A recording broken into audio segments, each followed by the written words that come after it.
So this is how you can make money in Pocket FM if you're kind of a person who can really write, okay, or compose, scripts.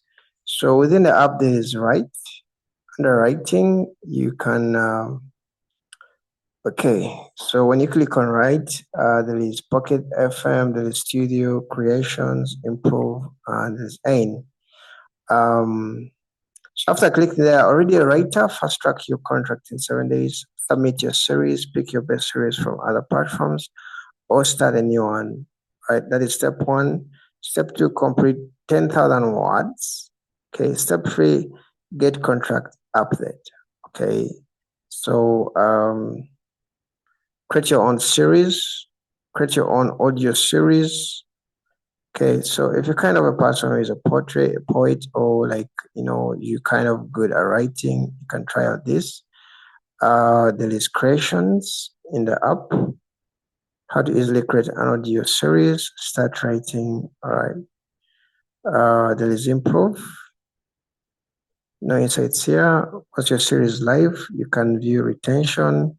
So this section, you can see how people kind of view your series, whatever your audio is. You can see the revenue share. You can see active listeners and etc. Then let me click on Ain.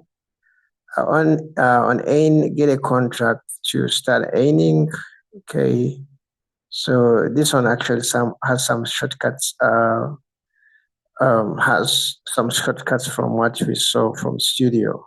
Okay, so yes, do like get started. Okay, so I'm also a writer and a composer. I'm going to be writing some stuff. If you're kind of a person who wants to start a journey with me in this, don't forget to subscribe, because I'll be doing some videos about my journey, okay, earning from Pocket FM. And yeah, so I'll be doing those videos, and I'll be putting those video links in this video. This same video description will have those video links, so that you can really track all those videos that I'm going to be doing and making money with Pocket FM. Okay, yeah, because I really do a lot of videos, so so that you don't get lost, I'll just be putting them in a video description. Right, so select platforms that you're going to be writing on: Web Novel, Good Novel, Dream, other Wattpad, if you can go with this. Right, so Web Novel contract PDF, upload a PDF, make sure the PDF is not password protected, something like that. Your Web Novel profile, hope you guys have an account, but actually I have an account on Wattpad, so you have to kind of you have to set up a profile. Okay, so I'll do a dedicated video for this. Don't forget to subscribe. I'll see you in the next video, and let me know what you think in the comment section below, and bye bye.